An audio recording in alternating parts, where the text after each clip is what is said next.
একটা ছোট্ট গল্প বলি। এই গল্পটা আমার গুরুদেব আমাকে বলেছে, আমি শুনেছি, তো সেই গল্পটাই আপনাদের কাছে তুলে ধরি।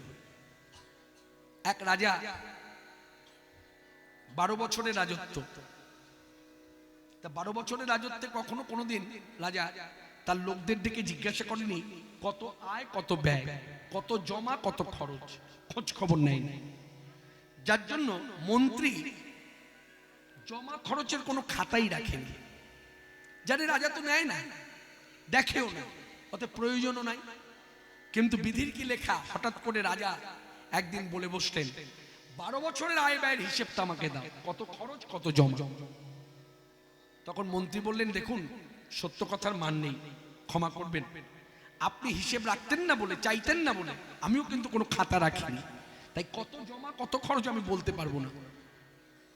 তখন রাজা বললেন, শুনুন, হ্যাঁ কথাটা ঠিক বলেছেন, আমি জমা খরচের দিকে তাকাতাম না, তাই রাখার প্রয়োজন মনে করেননি। তা আমি তো এখন বললাম, এবার একটু চেষ্টা করে দেখুন, হবে কিনা তা জানি না, হবে। তাহলে এটাও শুনে রাখুন, হওয়াতেই হবে। যদি না হয় তাহলে আপনার শাস্তি রাজ্য ছাড়া, এই রাজ্যে আর থাকতে পারবেন না। মন্ত্রী পড়ল চিন্তায়, জিজ্ঞাসা করলেন রাজাবাবুকে, আচ্ছা রাজাবাবু, আপনি কদিন আমায় সময় দিলেন এই জমা খরচের হিসেব 12 বছরে আপনার কাছে যে দিতে হবে, আমি কতদিন সময় পেলাম? বললো মাত্র 3 দিন। বেশ, 3 দিনের মধ্যে 2 দিন চলে গেছে। 2 দিন কিভাবে গেছে? উদ্বেগে কাটিয়েছে। অন্যান্য দিন মন্ত্রী ঘরে এসে খায়, খাওয়া শেষে গিয়ে ঘুমোয়, প্রকৃত ঘুম হয়, কিন্তু ওই 2 দিন ধরে যেই শোয় আবার উঠে বসে, আবার শোয় আবার উঠে বসে, কখনো পাশ ফিরে ডান দিক বাদিক, একটা মনের মধ্যে চঞ্চলতা, একটা উদ্বেগ ধরা পড়লো স্ত্রীর চোখে। স্ত্রী মন্ত্রীকে বললেন, হ্যাঁ গো স্বামী, এতদিন ধরে এক ছাদের নিচে আছি, তোমাকে তো কখনো এরকম দেখিনি, এত উদ্বেগ কেন তোমার মধ্যে? তখন মন্ত্রী বললেন, দেখো তোমাকে তো বলা হয়নি, আজকে বলি। ইতিমধ্যে 2 দিন কেটে গেছে, আর আজকে রাত্রিটা গত হয়ে গেলেই সকালে গিয়ে আমায় বলতে হবে 12 বছরের জমা খরচের হিসেব। রাজামশাই বলে দিয়েছে, জমা খরচের হিসেব না দিতে পারলে রাজ্য ছাড়া করব। কি করি বলো তো? সে কখনো কোনোদিন চাইতো না, যার জন্য আমি খাতাই রাখিনি, কি করে বুঝবো? হঠাৎ করে চেয়ে বসবে। তখন মন্ত্রী স্ত্রী বলছে, চিন্তা করো না, আমি তো আছি। আজকে রাত্রি ভোর করেই তো তুমি যাবে তার কাছে, ওই যাবার সময় আমাকে এই কথাটা একবার স্মরণ করিয়ে দিও, তারপর আমি যা বলার তোমায় বলে দেবো। সেই কথাটা রাজার কাছে গিয়ে বলবে। বলছি ঠিক আছে। তো যথাসময়ে স্নান টান করে আহার আদি করলো, সকাল সকাল পৌঁছে গেলেন রাজার বাড়িতে। ইতিমধ্যে স্ত্রী কিন্তু কানে কানে কথাটা বলে দিয়েছে, এই এই এই বলতে হবে। তা মন্ত্রী এসে রাজদরবারে দাঁড়িয়েছে, রাজামশাই জিজ্ঞাসা করছে, মন্ত্রী 12 বছরের জমা খরচের হিসেবটা এনেছো? 3 দিন সময় পার হয়ে গেল, বল। তখন মন্ত্রী বলছে, কিছু মনে নেবেন না রাজামশাই, জমা খরচ আপনিও করেছেন, আমিও করেছি, সবকিছুর হিসেব আমার কাছে আছে, কিন্তু একটা খরচ আপনার হাত দিয়ে হয়েছে। কত খরচ করতেন সেই হিসেবটা আমাকে কখনো বলেননি, তাই এখানে আমি সংখ্যা বসাতে পারছি না, কত জমা কত খরচ। আপনি বলবেন, তারপর আমি যোগ বিয়োগ করে সমান সমান করে বলে দেবো কত জমা কত খরচ। তখন রাজা জিজ্ঞাসা করলেন, আমার হাত দিয়ে খরচ তোমাকে বলি নাই, কি খরচের কথা বলছো বলো তো? বলবো? হ্যাঁ বলুন। বলছিলাম রাজামশাই, আপনার তো দীক্ষাগুরু আছে, যাকে বলে রাজগুরু। বলছে হ্যাঁ আছে। আপনার গুরুদেব আপনার বাড়িতে বছরে কয়দিন আসতেন? বলছে 1 দিন। তাহলে 12 বছরে 12 বার? বলছে হ্যাঁ। আপনি ক টাকা করে দক্ষিণা দিতেন? রাজামশাই বললেন 10 টাকা করে দক্ষিণা দিতাম। হুজুর আমি পেয়ে গেছি, কত জমা খরচ কত খরচ আমি বলে দিচ্ছি। 12 গুণ 10 সমান সমান 120 টাকা। হুজুর 120 টাকা আপনার জমা, আর বাদ বাকি সব খরচ। ভক্তিরাজ্যের কথা। কোনো তর্ক নয়। অতএব আমাদের মনুষ্য জীবনে সংসারী জীব আমরা যা কিছু খরচ করি না কেন জমা খরচের খাতা থাকে, লিখি জমা খরচ, কিন্তু আসল জমা ভক্ত বৈষ্ণব সেবা, গুরু বাড়িতে গিয়ে সেবা, ভগবত সেবার জন্য দান ধ্যান, এটাই জমা থাকবে, আর বাদ বাকি সব খরচ। এই ভক্তি যার ভেতরে আছে সেই অনুভব নিয়ে আমরা যখনই আপনাদের কাছে ভিক্ষার ঝুলি নিয়ে যাব, হ্যাঁ, তখন আপনারা অন্তরের ভক্তি থেকে হাতে যা আসবে সেটাই দান করুন। শ্রী গুরু প্রেমানন্দে নিতাই গৌর হরি হরি বল। কবরে পুনসা। এবার রাধারানীকে যত্ন করে সাজাচ্ছে। এখানে সুন্দর একটা গান আছে, গানটা তুলে ধরি, ভজনীয় কীর্তন। আপনারা দেখলে রাধারানী সাজিয়েছে গোবিন্দকে, গোবিন্দ সাজছেন রাধারানীকে। একবার ভক্ত ভগবানকে সাজালেন, একবার ভগবান ভক্তকে সাজালেন। এই সাজের অনুভূতিটা কেমন? সাজের অনুভূতিটা কেমন না, রাধারানী ভক্ত শিরোমণি যখন গোবিন্দকে সাজাচ্ছে তখন রাধারানীর অনুভব যে বধূ তোমাকে আমি কি করে সাজাবো, আমার সাধ্য নাই, আমার এই হাতে তোমায় সাজাতে পারি, তবে হ্যাঁ তুমি যদি কৃপাময় কৃপা করে আমার হাত দিয়ে সেজে নাও তাহলেই তোমাকে সাজাতে পারি। যার জন্য দেখবেন মঠ মন্দিরে যত সাধু বৈষ্ণব, ভক্ত কুটিরে ভক্ত, সে গৃহে থাকুক বনে থাকুক, তারা যখন গোবিন্দের শৃঙ্গার করে মানে সাজায়, তখন এই অনুভবটা তারা নিবেদন করে। প্রণয়ের অভিলাষ, এখানে ব উচ্চারণ হবে না, ভ উচ্চারণ হবে। বলছে গাইতে গাইতে আপনি এগুলো বলেন কেন? মনে রাখবেন এই গানগুলো এখন কেউ কেউ গাইছে, এখন এই যে শুনে গাওয়া, ক্যাসেটে শুনেছে বা ক্যাসেট করেছে, অনেক সময় কি হয় শিখল করতালের ধ্বনিতে অনেক সময় কথাগুলো অক্ষরগুলো বোঝা যায় না, ভ উচ্চারণ হলো না ব উচ্চারণ হলো, যার জন্য তারা গাইছে, প্রাণ দিয়ে গাইছে, ভক্তি দিয়ে গাইছে, কিন্তু উচ্চারণে ভুলের জন্য অর্থটা বিপরীত হয়ে যাচ্ছে। তাই তাদের উদ্দেশ্যে বলবো যারা গাইবেন তারা ভালো করে শুনে গাইবেন, অর্থটাকে অনুভব করবেন। আমি যখন 5:30 এলাম তখন যারা আমার সঙ্গে দেখা করতে গেল তারা বলছে কৃষ্ণদা আপনি তো কীর্তন করবেন সবই ঠিক, তা আমাদের একটা যে বাসনা ছিল, আমরা কি বাসনা? বলছে বাসনাটা কিছুই নয়, আপনার গলায় গানগুলো খুব ভালো লাগে, একটু শোনাবেন। আর কি গান? আর সত্যি কথা বলতে কি বললে পরে বলা মাত্র খুব আনন্দ হলো, কেননা কিছুদিন আগে 24শে ফেব্রুয়ারি তারিখ ছিল, তারিখটা ছিল 24শে ফেব্রুয়ারি।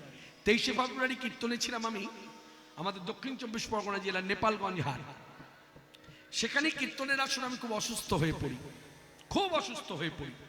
কথা বলা মানে বলছি কিন্তু কেউ কিছু বুঝতে পারছে না, মানে গলাটা ধরে যায়, ঠান্ডাটা বুকে বসে যায়।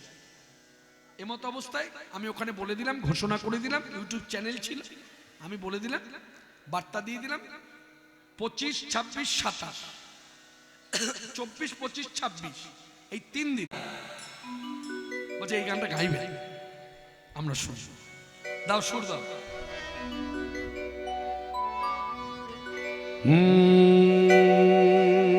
গিরি ধারি গোপাল ব্রজ গোপদুলাল ও গো অপরূপ লীলা তব তরু গিরি ধারি গোপাল ব্রজ গোপদুলাল অপরূপ লীলা তব তরুণতম গিরি ধারি গোপাল বিশাখার কাছে তুমি চির নিরূপম শ্রীরাধার হৃদয়ে প্রেমের কৃপণ বিশাখার কাছে তুমি চির নিরূপম শ্রীরাধার হৃদয়ে প্রেমের কৃপণ শ্রীদাম সুদাম সখা গোঠের রাখা শ্রীদাম সুদাম সখা গোঠের রাখা অপরূপ লীলা তব তরুণতম গিরি ধারি গোপাল ব্রজ গোপদুলাল অপরূপ লীলা তব তরুণ গিরি ধারি গোপাল যশোদার নয়নে তুমি ননীচ নন্দ দুলাল তুমি আনন্দ কিশোর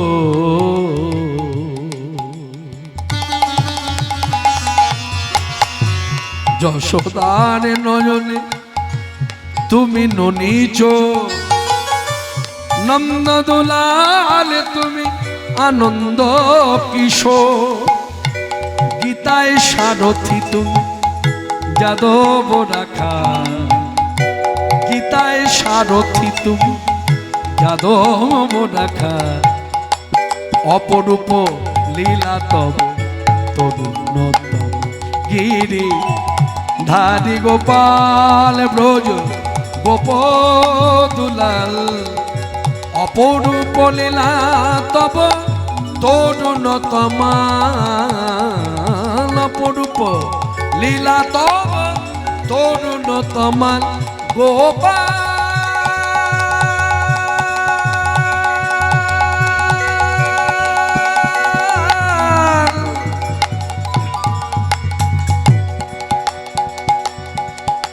গোপাল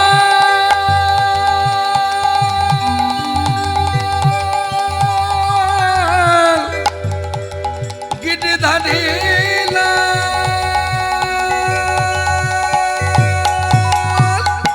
অপরূপ লীলা তব তরুণতম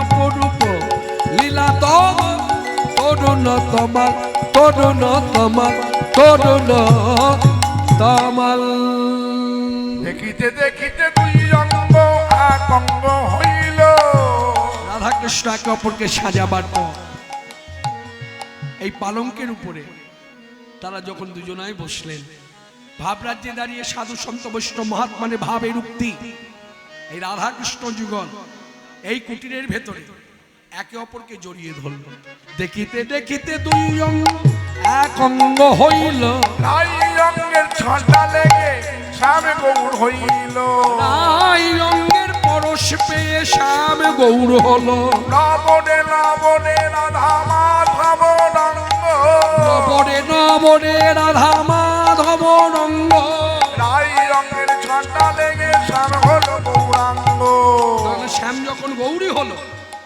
আমরা কি বলবো চৌদিকে বৈষ্ণব মন্ডলী করে দিয়া করতালি হরি হরি হরি হরি বলে বলে গৌর হরি বল উঠিল আনন্দের ওল গৌর হরি হরি হরি উঠিল আনন্দের ওল গৌর হরি হরি বল উঠিল আনন্দ বলে বলে গৌর হরি বল আজকে এই সভা মধ্যে বসে আমরা যখন রাধাকৃষ্ণ যুগল ভাব মাধুর্যে আমরা পেলাম গৌর করে পেলাম তার মানে গৌর করে রেখে গেলাম কেন আগামী বছর আবার উৎসবের শুরু হবে গৌর কথা দিয়ে শুরু হবে হ্যাঁ সমাপ্তি হবে আরেকটা গান বাকি আছে সেই গানটা হ্যাঁ হ্যাঁ ওই গানটা সবাই চায় মানে একটা গানে 3 ঘন্টার দম চলে যায় এক খেলা মানে এখনো সেই বৃন্দাবনে বাঁশি বাজে আপনারা জানেন ভারতবর্ষের কত লোক ওই গানটি শুনেছে আজকে সভাতে যারা এসেছেন তারা মিলিয়ে নেবেন কথাটা কতটা ঠিক কতটা ব্যাঠিক ভারতবর্ষের 7 কোটি লোক এই গানটি শুনেছে 7 কোটি লোক আমি যখন কথাটা আমি জানতাম না আমি ফেব্রুয়ারি মাসে বসিরহাটে গিয়েছিলাম চৈতন্য আশ্রমে কীর্তনের জন্য সেখানে দেখি গানের আসরে ঢুকবো তখন অ্যানাউন্স হচ্ছে যিনি অ্যানাউন্সার তিনি অ্যানাউন্স করছেন পরবর্তী কীর্তনিয়া কৃষ্ণপাল আসছে আমি বসে আছি শুনছি নাম তো সব জায়গায় হয় হঠাৎ করে দেখি বলছে যার এখনো সেই বৃন্দাবনে বাঁশি বাজে গানটি ভারতবর্ষের 7 কোটি লোক শুনেছে তখন আমি ওই অ্যানাউন্সারকে ডাকলাম আপনি যেটা বললেন ঠিক বলছে একদম ঠিক আর খাঁটি কোনো ভুল নেই তো বলছে না কোনো ভুল নেই কারণ আপনার কথা শুনে আমি কিন্তু বলবো এখানে অহংকার নয় গর্ব হয় কিছুই না কারণ মনে রাখবেন আজকে আপনাদেরকে জানা কথাটা বলি এই কীর্তনে 43 বছর হয়ে গেল 1974-75 সাল আমার প্রথম কীর্তন জীবনে আসা, তখন আমার বয়স 8-10 বছর বয়স হবে, তারও বেশি বই কম নয়। তা তখন থেকে যে কীর্তন করছি এবং এই যে জায়গাটায় পৌঁছেছি, তার জন্য কোনো প্ল্যাটফর্মের প্রয়োজন হয়নি। শুধু প্ল্যাটফর্মের প্রয়োজন হয়েছে সাঁওতা গ্রামের মতো, মান্দার গ্রামের মতো এইরকম হরিসভা। এই আপনারা প্ল্যাটফর্ম দিয়েছেন, আর সেই প্ল্যাটফর্ম থেকে আমি উঠেছি। অন্য কোনো প্ল্যাটফর্ম আমার ব্যবহার করতে হয় না। এটাই আমার আনন্দে, এটাই আমার গর্বে যে আগে আমাদের পাড়া তো আমি দেখেছি স্বর্গীয় হেমন্ত মুখোপাধ্যায়, স্বর্গীয় মান্না দে, তারা যখন গাইতে আসতেন তখন চিরকুট লিখে পাঠাতো, এই গানটা শুনবো আপনার মুখে, এই গানটা কিন্তু আপনি গাইবেন না, নাহলে নামতে দেবো না। এখন কীর্তনে দেখছি আমি যেখানেই যাই বলছি যে লীলাই করুন না কেন এই গানটা কিন্তু গাইতেই হবে। 24 প্রহরে যদি কীর্তন থাকে, যেমন গতকাল এক জায়গায় কীর্তন ছিল, সেখানে বলছে দুদিনে হয়েছে, আপনি কিন্তু সামনের দিনও গাইবেন। মানে গতকাল শুনেছি, আবারও শুনবো। বেশ শুনুন, একটা গান তো গাই, আনন্দ করে গাই, যতদিন তিনি গাওয়াবেন। দাও সুর দাও। এখনো সেই বৃন্দাবনে বাঁশি বাজে বাজে রে, এখনো সেই বৃন্দাবনে বাঁশি বাজে বাজে রে, এখনো সেই বৃন্দাবনে বাঁশি বাজে বাজে রে, এখনো সেই বৃন্দাবন। তার বাঁশি শুনে, তার বাঁশি শুনে বনে বনে কত শত ময়ূর নাচে রে, এখনো সেই বৃন্দাবনে বাঁশি বাজে রে, এখনো সেই বৃন্দাবনে। লীলা নৃত্য বাঁশির গানে আর কি হয়?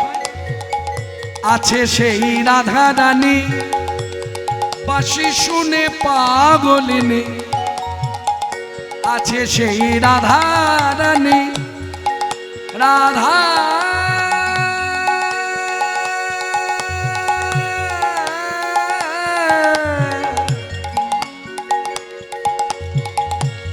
রাধা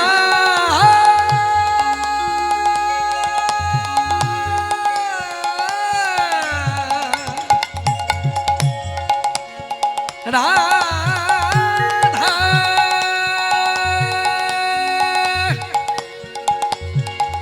রাধা রানী পাগলিনী,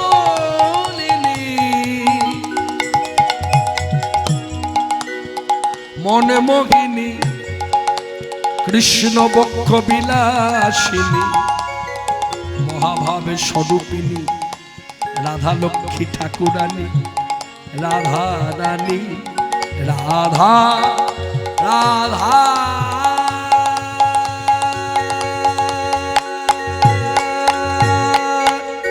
আছে সেই রাধা রানী বাঁশি শুনে পাগলিনী, অভিশানে বিনোদিনী, হরি অভিসারে বিনোদিনী, হরি অভিশানে।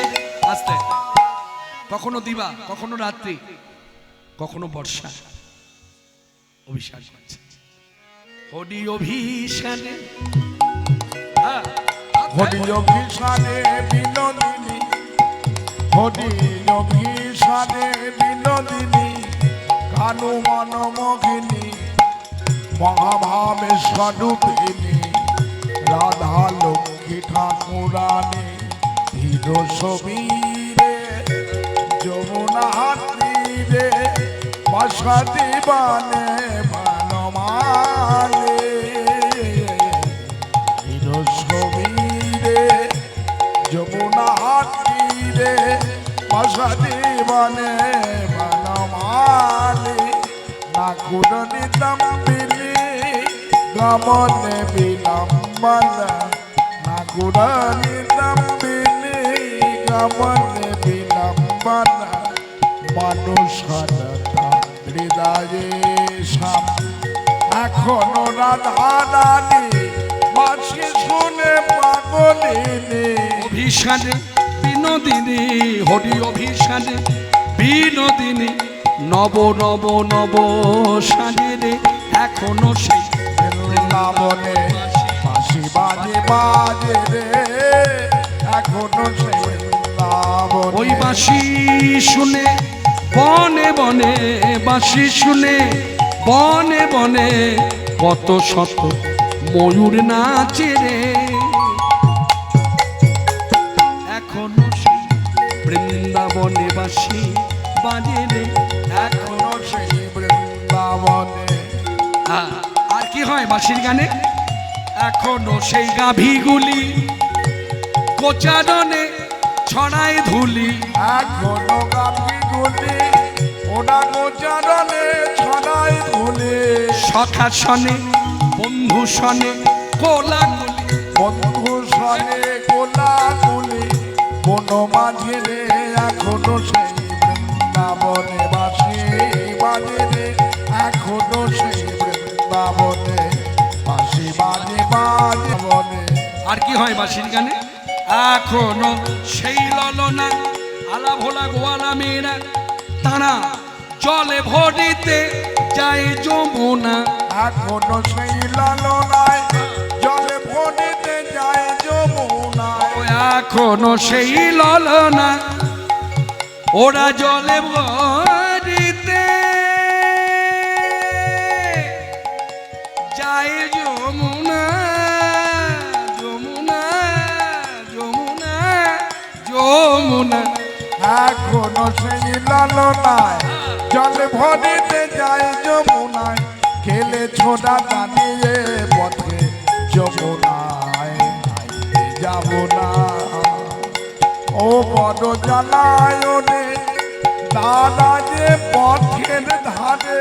ও বড় জ্বালায় রে দাদা যে পথের ধারে। নজর বাঁকা ভঙ্গি বাঁকা চলন বাঁকা বলন বাঁকা সোজা পথে চলতে জানে না।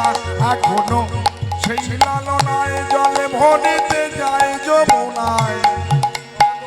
কদমে তলায় সেই ছলনা, কদম তলায় সেই ছলনায় আমার কৃষ্ণ আছে রে এখনো সেই বৃন্দাবনে বাঁশি বাজে রে এখনো সেই বৃন্দাবনে বাঁশি বাজে বাজে রে।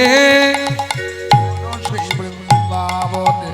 আমার আশা ছিল মনে মনে যাব মধুর বৃন্দাবনে, আমার আশা ছিল মনে মনে যাব মধুর বৃন্দাবনে। আমার আশা ছিল মনে মনে আমি যাব মধুর বৃন্দাবনে।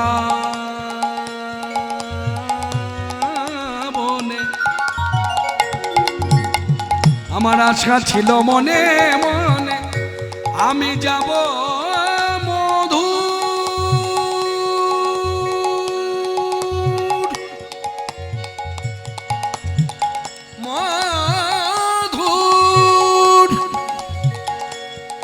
আমি যাব মধুর,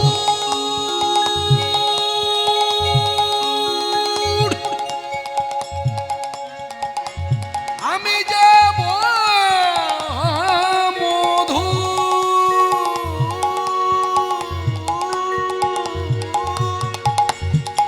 যাব মধুর মধুর বৃন্দাবনে। রই গোপনে রই গোপনে ভবা পাগল রয় বাঁধনে, ভবা পাগলে রয় বাঁধনে। মায়ার কাছে রে মায়ার কাছে মায়ার কাছে রে এখনো সেই বৃন্দাবনে বাঁশি বাজে রে এখনো সেই বৃন্দাবনে বাঁশি বাজে বাজে রে। বাঁশি শুনে বনে বনে, বাঁশি শুনে বাঁশি শুনে বাঁশি শুনে বনে বনে।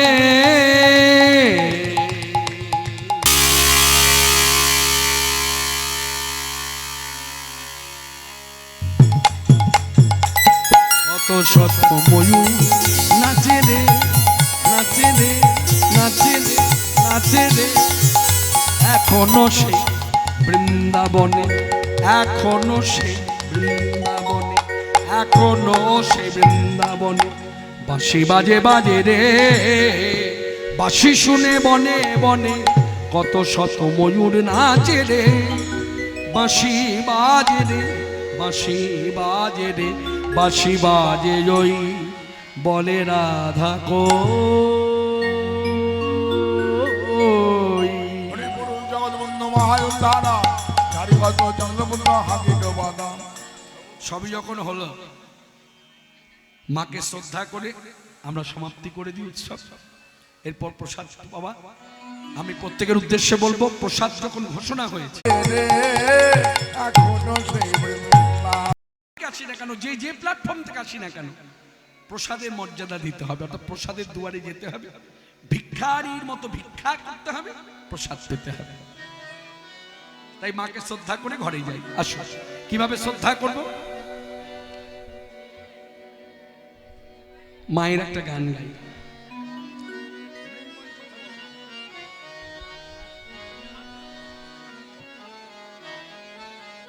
সবাই শুনছেন তো? সবাই শুনুন। মৃন্ময়ী কথা বলো মা, মৃন্ময়ী কথা বলো মা, কথা বলো মা, কথা বলো মা, কথা বলো মা, কথা বলো মা। মাটির পুতুল হয়ে দাঁড়িয়ে থেকো না শ্যামা, কথা কথা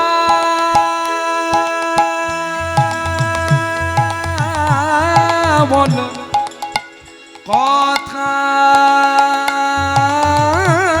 বলো, কথা বলো, কথা বলো মা। এই যে আস্তে আস্তে দেখুন, অন্য ভাজ করছি আর গান গাইছি। বলে কি করে সম্ভব? কিছু না, অনুভব করুন। মা, আমার মা যখন আমাকে দুধ খাইয়েছে, ছোটবেলায় মায়ের কোলে ছিলাম, মায়ের স্তনে আমার মুখ ছিল, আর মায়ের হাতটা কোথায় ছিল? হাড়িতে। ছেলেকে দুধ খাওয়াচ্ছে আর হাড়িতে হাতটা নাড়ছে, ভাত বসিয়েছে। এই অনুভব রেখে গান করুন। গান হবে গলায় ভেতর থেকে, আর হাতে হবে কাজ। কথা বলো মা, কোটি সন্তান তব চেয়ে আছে মুখ পানে, সবার জননী বলে না তুমি কোলে তুলে, কোটি সন্তান তব চেয়ে আছে মুখ পানে, সবার জননী বলে না তুমি কোলে তুলে। মৃন্ময়ী কথা বলো মা, মা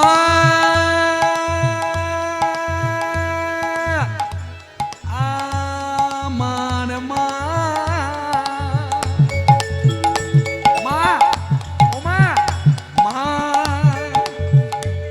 আমার মা, আমার মা, আমার মা। কোটি সন্তান তব চেয়ে আছে মুখ পানে, সবার জননী বলে নাও তুমি কোলে তুলে। মৃন্ময়ী কথা বলো মা, কথা বলো মা।